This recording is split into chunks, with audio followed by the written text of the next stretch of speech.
The Galaxy Watch 5 Pro strikes a good middle ground between true smartwatch and sports watch.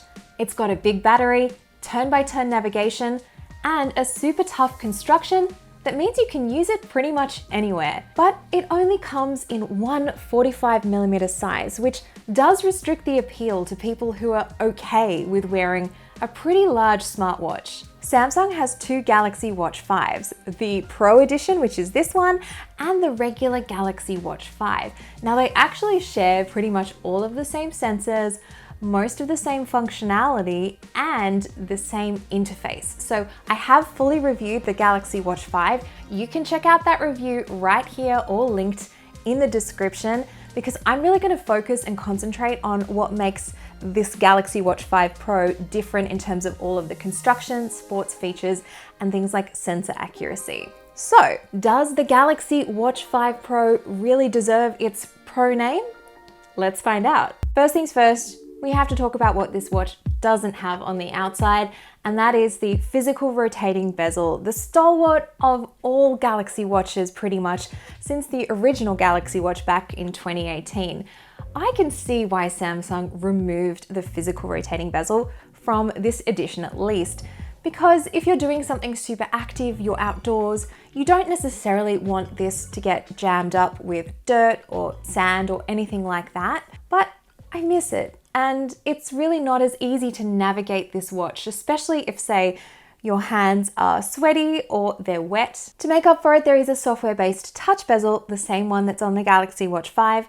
I think it does work a little bit better on the Galaxy Watch 5 Pro, only because there is that raised edge around the screen, so you can actually move your finger around and kind of keep it within the bounds of the display because your finger's resting against the rim rather than kind of sliding around anywhere without the edge on the regular Galaxy Watch 5. We also have to talk about the size and the bulk of this watch. Now, I am used to wearing pretty big sports watches, say like the Garmin Epix 2 that's 47mm. You can even get bigger ones with the Garmin Fenix series, for example. For people that have smaller wrists than mine, I can really see this being a little bit too bulky, and especially if you're wearing something like a tight sleeve top, or you have a hiking jacket with cuffs and things like that, trying to get it over that might be a little bit of a difficult issue. So to give you a visual, here it is on my wrist, and here it is on a man's wrist, to give you an idea of what it might look like on you.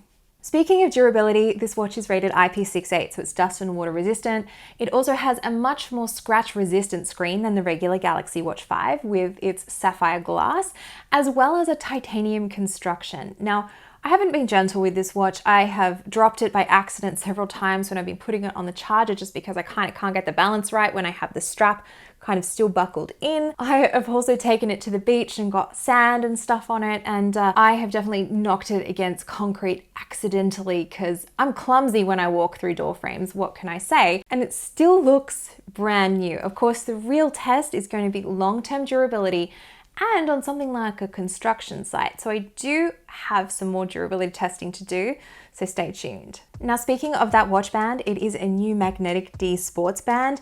It's really quite durable and comfortable to wear. I really like the design of it. It takes a little bit of extra fiddling to make sure that it's exactly the right size to your wrist, but once you've got it locked in, it's great, really, really seamless, and stays on really well, especially when you're doing something super active like during a workout, for example. The screen itself, super bright, responsive, sharp.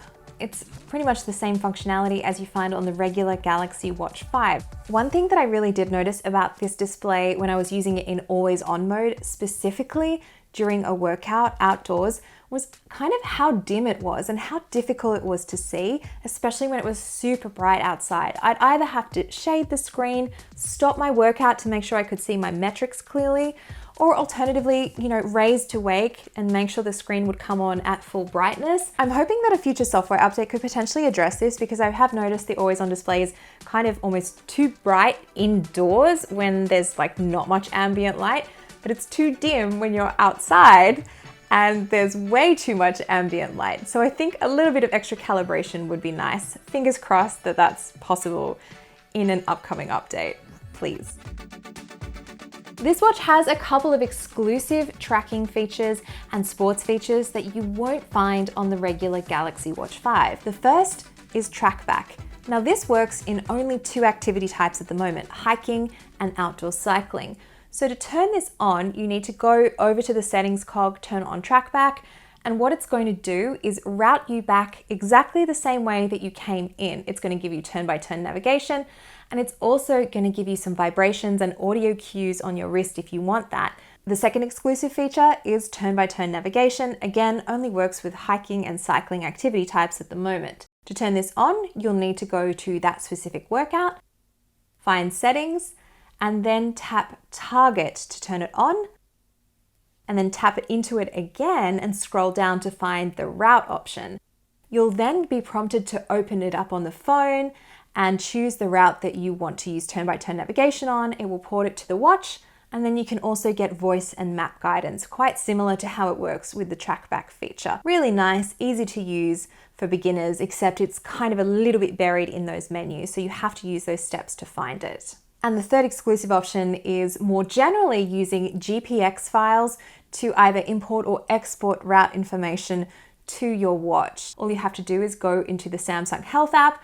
I found it really simple to export a quick route that I did from Strava as a GPX file and then put it straight onto the watch.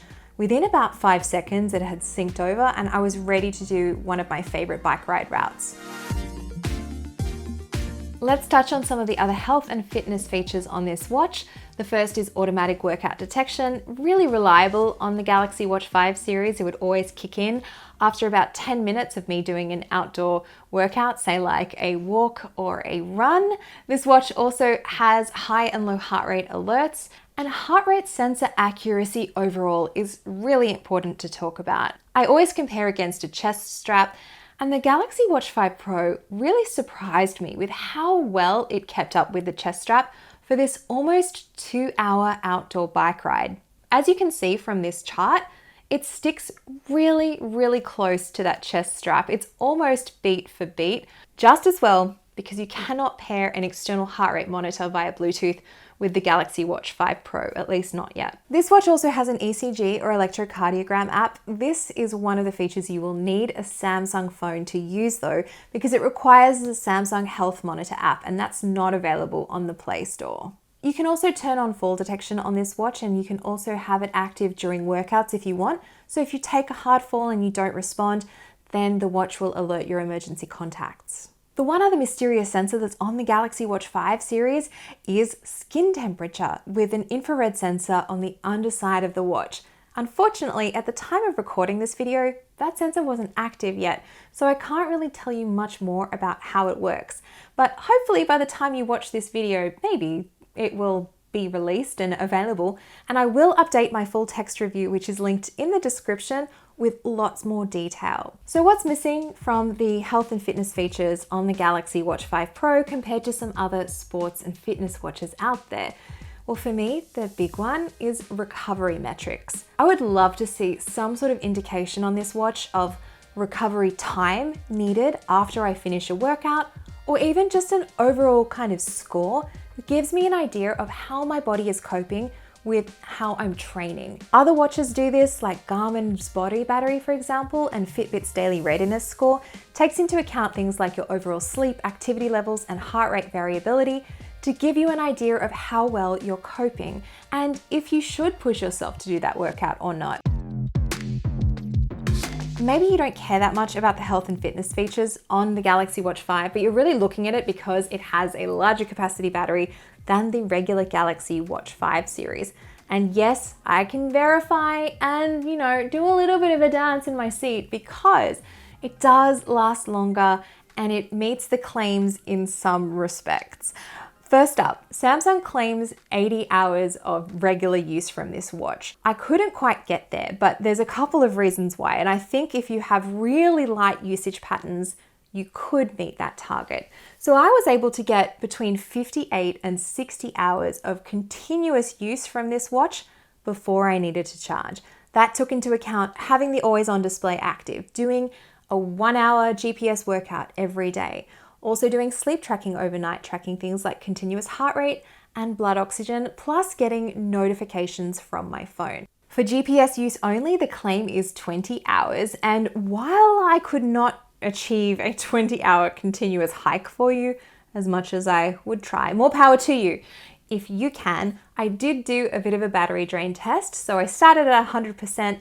I made sure the watch was in airplane mode. I went on my 2-hour hike, and 2 hours in, the battery had only dropped 10% and it was sitting at 90%. So with those exact usage patterns, I can definitely see it would get to 20 hours of GPS use, which was nice. Like the regular Galaxy Watch 5, this also has some fast charging features on board. You can put it on a charger from flat to 45% within about 30 minutes. And overall, it takes, for me at least, a little over 2 hours to reach a full charge. The one catch is you will need to use a 25-watt charger to achieve these fast charging speeds, which is not included in the box because, of course, it's not. So, can the Galaxy Watch 5 Pro go head-to-head with other dedicated sports watches?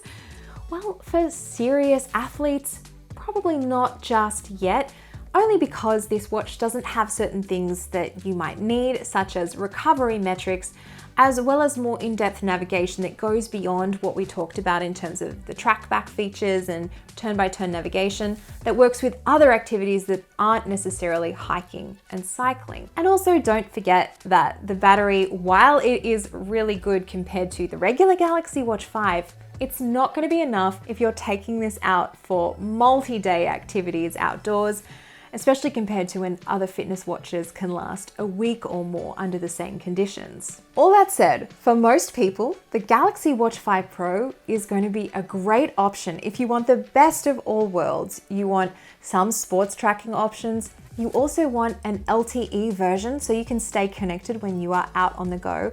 You also have the smarts of everything that Wear OS has to offer, including all of the Google app flexibility, third-party apps, and near seamless connection with your phone, because that's something that many other serious sports watches don't have. Thanks so much for watching. If you have extra questions about the Galaxy Watch 5 Pro, I have a full written review, which is linked in the description. It's got pretty much everything you need to know about that watch.